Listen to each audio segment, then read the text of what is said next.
श्री भगवान उवाच बहूनि मे व्यतीतानि जन्मानि तव चार्जुन तान्यहं वेद सर्वाणि न त्वं वेत्त्व परंतप।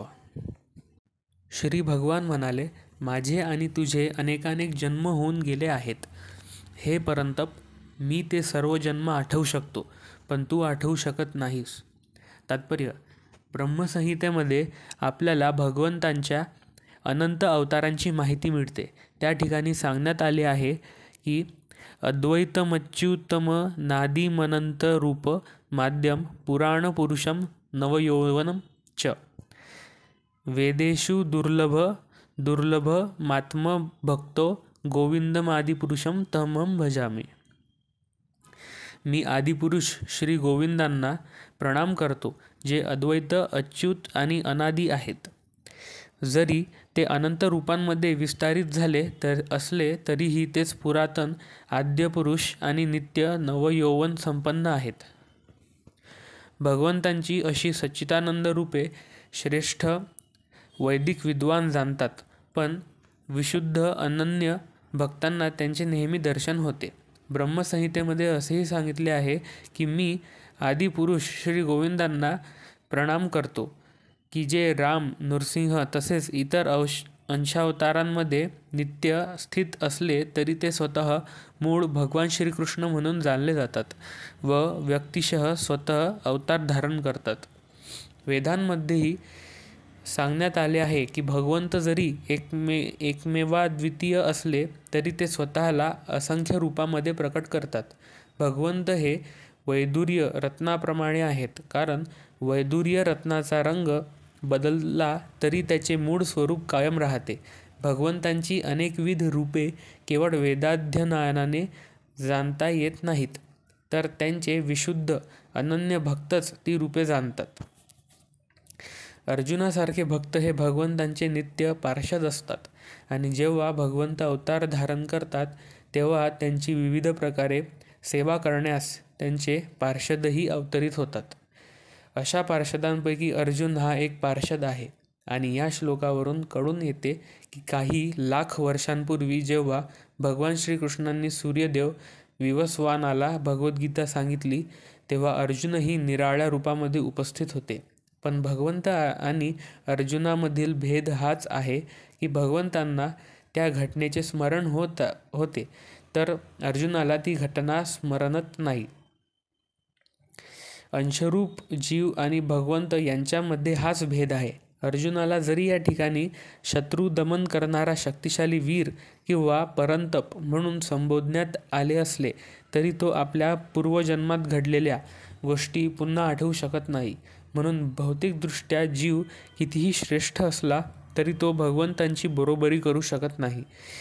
जो भगवंतांचा नित्य पार्षद असतो तो निश्चितच मुक्त जीवन असतो, पण तरीही तो भगवंतांची बरोबरी करू शकत नाही. ब्रह्मसंहितेमध्ये भगवंतांचे अच्युत म्हणून वर्णन करण्यात आले आहे. अर्थात भगवंत जरी भौतिक प्रकृतीच्या संपर्कात असले तरी त्यांना स्वतःचे कधीच विस्मरण होत नाही. म्हणून जीव अर्जुनाप्रमाणेच मुक्त असला तरी तो सर्व दृष्टीने भगवंतांशी कधीच समान होऊ शकत नाही. अर्जुन जरी भगवंतांचा भक्त असला तरी त्याला कधीकधी भगवंतांच्या स्वरूपाचेच विस्मरण होते, पण भगवंतांच्या दैवी कृपेने भक्त तात्काळ त्यांच्या अच्युत स्वरूपाला जाणू शकतो. अभक्त किंवा असुर भगवंतांचे दिव्य स्वरूप जाणू शकत नाही. त्यामुळेच गीतेतील या वर्णनाचे आकलन आसुरी बुद्धीच्या लोकांना होऊ शकत नाही. अर्जुन आणि श्रीकृष्ण दोघांचेही स्वरूप शाश्वत असले तरी श्रीकृष्णांना लाखो वर्षांपूर्वी आपण केलेल्या क्रियांचे स्मरण होते, तर अर्जुनाला आपल्या क्रियांचे स्मरण होत नव्हते. या ठिकाणी आपण हे जाणू शकतो की जीवाने आपले शरीर बदलल्यामुळे त्याला सर्व गोष्टींचे विस्मरण होते, पण भगवंत आपले सच्चिदानंद शरीर बदलत नसल्यामुळे ते सर्व गोष्टी आठवू शकत होते. ते अद्वैत आहेत, अर्थात त्यांचे शरीर आणि त्यांचे स्वतःचे स्वरूप यात काहीही भेद नाही.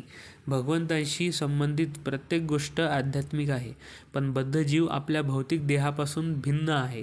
तेव्हा भगवंत हे भौतिक प्रकृतीमध्ये अवतीर्ण होतात तेव्हासुद्धा त्यांचे शरीर किंवा आत्मा अभिन्न असल्याकारणाने त्यांची स्थिती ही साधारण जीवाहून नेहमी भिन्नच असते. भगवंतांचे हे दिव्य स्वरूप असुर जाणू शकत नाही. या दिव्य स्वरूपाचे वर्णन स्वतः भगवंतांनी पुढील श्लोकामध्ये केले आहे.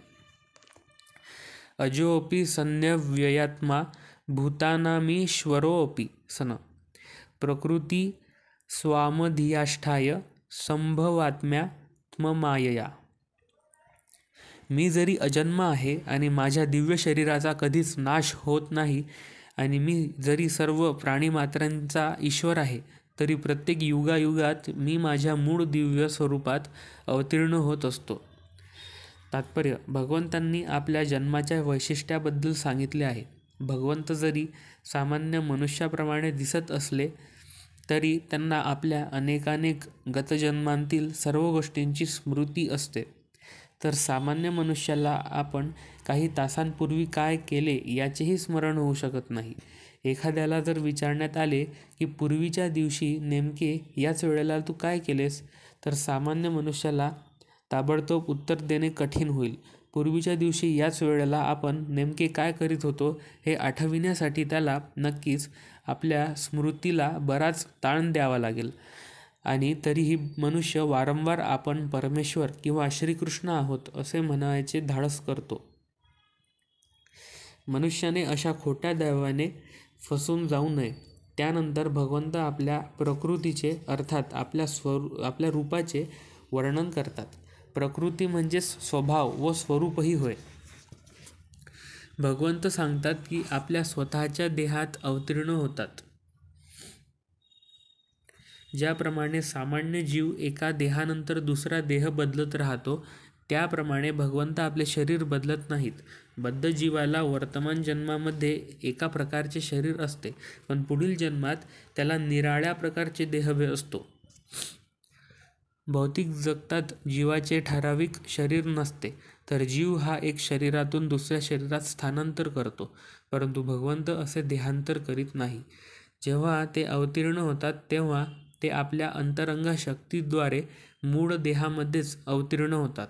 दुसऱ्या शब्दात सांगायचे तर या भौतिक जगतात श्रीकृष्ण द्विभुज वेणुधारी मूळ शाश्वत रूपात अवतरित होतात.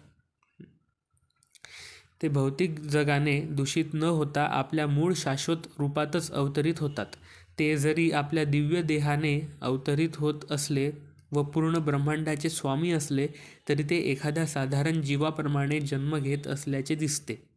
आणि जरी त्यांचे शरीर भौतिक शरीराप्रमाणे विनाशी नसले तरी भगवान श्रीकृष्ण बाल्यावस्थेतून कौमार्यावस्थेमध्ये आणि कौमार्यावस्थेमधून तरुणावस्थेमध्ये वाढत असल्याचे दिसून येते.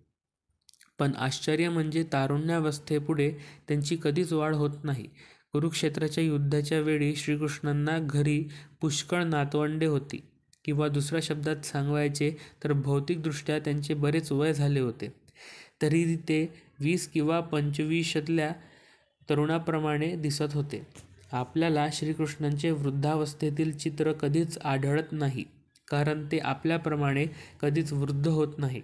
वास्तविकपणे भूत, वर्तमान, भविष्य या तिन्ही काळांतील अखिल सृष्टीत भगवान पुराण पुरुष आहेत. त्यांचे शरीर किंवा बुद्धी कधीच बदलतही नाही किंवा नाशही पावत नाही. म्हणून भगवंत भौतिक जगतात असले तरी हे स्पष्ट आहे की ते अजन्मा सच्चिदानंद आहेत आणि त्यांचे दिव्य शरीर बुद्धी कधीच बदलत नाही. वास्तविकपणे त्यांचा आविर्भाव आणि तरोभाव हा सूर्याचा उदय असल्यासमोर होणारे गमन आणि आपल्या दृष्टीपासून होणाऱ्या अस्तापर्यंत आहे. सूर्यदृष्टी आड झाल्यावर आपल्याला वाटते की सूर्यास्त झाला, आणि जेव्हा सूर्य आपल्या डोळ्यासमोर असतो तेव्हा तो आपल्याला क्षितिजावर असल्याचे वाटते. वास्तविकपणे सूर्य नेहमी एकाच ठिकाणी स्थित असतो, पण आपल्या सदोष आणि अपूर्ण इंद्रियांमुळे आपण सूर्याच्या उदयाची आणि अस्ताची कल्पना करतो. आणि भगवान श्रीकृष्णाचा आविर्भाव आणि तिरोभाव हा सामान्य जीवाहून पूर्णपणे भिन्न असल्याकारणाने हे सिद्ध होते की ते आपल्या अंतरंगा शक्तीमुळे सच्चिदानंद आहेत आणि भौतिक प्रकृतीमुळे ते कधीच प्रभावित होत नाही. वेदही निश्चितपणे पुष्टी देतात की पुरुषोत्तम श्री भगवान हे अजन्मा आहेत. तरीही ते अनेकविध रूपांमध्ये प्रकट होण्यासाठी अवतरित होतात. वैदिक परिशिष्ट साहित्यातही निश्चितपणे सांगण्यात आले आहे की भगवंत जरी जन्म घेताना दिसले तरी त्यांच्या शरीरात बदल होत नाही. श्रीमद भागवतात ते आपल्या मातेसमोर षडैश्वर्यपूर्ण चतुर्भुज नारायण म्हणून अवतरित होतात. भगवंतांचे मूळ रूपात अवतीर्ण होणे म्हणजे त्यांचे जीवांवरील अहेतुकी कृपाच होय. यामुळे जीव निर्विशेषवादी लोकांना चुकीने वाटणाऱ्या मानसिक तर्कवितर्क किंवा कल्पनेवर आधारित रूपावर ध्यान न करता भगवंतांच्या मूळ रूपावर ध्यान करू शकतात. विश्वकोश शब्दकोशानुसार माया किंवा आत्ममायया या शब्द भगवंतांच्या अहेतुकी कृपेला उद्देशून संबोधण्यात आला आहे. भगवंतांना आपल्या सर्व पूर्व आविर्भाव आणि तिरोभावांचे ज्ञान आहे, पण सामान्य जीवाला तेव्हा दुसरे शरीर प्राप्त होते तेव्हा त्याला आपल्या पूर्व शरीराबद्दलच्या सर्व गोष्टींचे विस्मरण होते. भगवंत सर्व जीवांचे स्वामी आहेत, कारण ते जेव्हा या भूतलावर असतात तेव्हा ते आश्चर्यजनक आणि असामान्य लीला करतात. म्हणून भगवंत हेच परमसत्य आहेत आणि त्यांचे रूप आणि आत्मा किंवा त्यांचे गुण आणि शरीर यामध्ये काहीही भेद नाही. या ठिकाणी असा प्रश्न उद्भवू शकतो की भगवंत आविर्भूत आणि तिरोभूत का होतात. याचे विवेचन पुढील श्लोकात करण्यात आले आहे. यदा यदा हि धर्मस्य ग्लानिर्भवति भारत अभ्युत्थानमधर्मस्य तदात्मान सृजाम्यहम्. जेव्हा जेव्हा आणि जेथे जेथे धर्माचरणाचा ऱ्हास होतो आणि अधर्माचे वर्चस्व होते त्यावेळी हे भारता मी स्वतः अवतीर्ण होतो. या ठिकाणी सृजामी हा शब्द अत्यंत महत्त्वपूर्ण आहे. सृजामी शब्द निर्मिती किंवा उत्पत्ती या अर्थाने वापरता येत नाही, कारण पूर्वीच्या श्लोकानुसार भगवंतांचे सर्व रूपे शाश्वतरित्या अस्तित्वात असल्यामुळे त्याच्या रूपांची किंवा शरीराची निर्मिती होण्याचा प्रश्नच उद्भवत नाही. म्हणून सृजामी शब्दाचा अर्थ असा आहे की भगवंत स्वतःच्या मूळ रूपात जसे आहेत तसे स्वतःला प्रकट करतात. भगवंत ठराविक कालांतराने अवतरित होत असतात. ज्याप्रमाणे भगवान श्रीकृष्ण ब्रह्मदेवाच्या एका दिवसात 7व्या मनूच्या 28व्या चतुर्युगाच्या द्वापरयुगाच्या शेवटी अवतीर्ण झाले, पण तरीही अशा नियमांचे पालन करण्यास ते बाध्य नाहीत, कारण ते आपल्या इच्छेनुसार कोणतेही कार्य करण्यास स्वतंत्र आहेत. म्हणून जेव्हा अधर्माचे वर्चस्व होते आणि वास्तविक धर्माचा लोप होतो तेव्हा भगवंत स्वतःच्या इच्छेनुसार अवतरित होतात. धर्माची तत्त्वे वेदांमध्ये सांगण्यात आली आहे आणि वेदांमध्ये सांगण्यात आलेल्या नियमांचे उल्लंघन केल्याने मनुष्य अधार्मिक बनतो. श्रीमद भागवतात सांगण्यात आले आहे की ही धर्मतत्त्वे म्हणजे भगवंतांचे नियम आहेत. केवळ भगवंतच धर्माची स्थापना करू शकतात. मूलतः वेदही भगवंतांनी ब्रह्मदेवाला त्याच्या हृदयामध्ये सांगितले. म्हणून धर्मतत्त्वे म्हणजे साक्षात पुरुषोत्तम श्री भगवान यांच्या आज्ञाच आहेत. या तत्त्वांचे स्पष्ट विवेचन संपूर्ण भगवद्गीतेत करण्यात आले आहे. भगवंतांच्या आज्ञेनुसार धर्मतत्त्वांना स्थापित करणे हाच वेदांचा उद्देश आहे आणि गीतेच्या शेवटी भगवंत स्वतःच आज्ञा देतात की त्यांना शरण जाण्यावाचून इतर कोणतेही परमोच्च धर्मतत्त्व नाही. वैदिक तत्त्वे मनुष्याला भगवंतांना पूर्णपणे शरण जाण्यासाठी प्रवृत्त करतात आणि अशा तत्त्वांमध्ये जेव्हा आसुरी लोक विघ्ने आणतात तेव्हा भगवंत अवतार धारण करतात. श्रीमद भागवतावरून आपल्याला कळून येते की बुद्धदेव हे भगवान श्रीकृष्णांचे अवतार आहेत. जेव्हा भौतिकवादाचा सुळसुळाट झाला आणि भौतिकवादी लोक वेदप्रमाणांचा स्वार्थासाठी उपयोग करीत होते तेव्हा भगवान बुद्ध अवतरित झाले होते. वेदांमध्ये विशिष्ट हेतूकरिता जरी पशुयज्ञासंबंधी काही नियामक विधिविधाने आहेत, तरी जे आसुरी प्रवृत्तीचे लोक होते ते वैदिक सिद्धांतांना न जुमानता पशुयज्ञ करीत होते. या अनाचाराचा अंत करण्यासाठी आणि वेदांच्या अहिंसक तत्वांची स्थापना करण्यासाठी भगवान बुद्ध अवतरित झाले होते. म्हणून भगवंतांच्या प्रत्येक अवताराचे विशिष्ट कार्य असते आणि या सर्व अवतारांचे वर्णन धर्मशास्त्रांमध्ये करण्यात आले आहे. जोपर्यंत शास्त्रांमध्ये एखाद्याचा अवतार म्हणून उल्लेख करण्यात आलेला नाही तोपर्यंत कोणाचाही अवतार म्हणून स्वीकार करू नये. भगवंत केवळ भारतभूमीतच अवतरित होतात ही वस्तुस्थिती नाही. ते कोठेही आणि केव्हाही त्यांच्या इच्छेनुसार अवतरित होऊ शकतात. प्रत्येक अवतारामध्ये विशिष्ट परिस्थितीमधील विशिष्ट लोक जितके समजू शकतील तितकेच ते धर्माबद्दल उपदेश देतात. पण प्रत्येक अवतारात कार्य सारखेच असते व ते म्हणजे लोकांना भगवत भावना युक्त होण्यास आणि धर्मतत्वाचे पालन करण्यास प्रवृत्त करणे.